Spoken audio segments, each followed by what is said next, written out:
अस्सलाम वालेकुम, मैं शहजाद भट्ट और आप देख रहे हैं मेरा यूट्यूब चैनल। मैं इस वक्त जिस जगह पे बैठा हूँ आज से 501 साल पहले यहाँ पे मुगलिया सल्तनत के बानी ज़हीरुद्दीन बाबर वो यहाँ पे विराजमान हुआ करते थे। इसको तख्त बाबरी कहते हैं।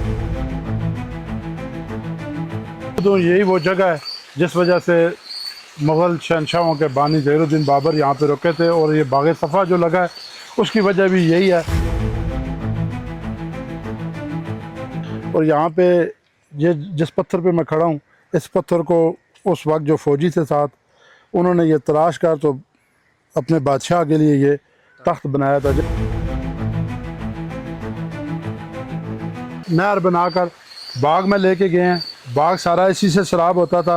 ये साफ शफाफ पानी तख्त बाबरी से थोड़ा सा पीछे तेरे ज़मीन नहर में बाग को पानी जाता था, और बाग के बाद जो ओवरफ्लो होता था वो नीचे झील में चला जाता था। ये इतना आज इस कदर खूबसूरत ये मंज़र है और इतना यख ठंडा पानी है, तो आज से 500 साल पहले ये कुदरती मंज़र और प्यारा होगा। जो भी लोग नज़दीक के हैं जेला मटक चकवाल के, मैं उनसे रिक्वेस्ट करूँगा अपनी फैमिलियों को लेके आएँ।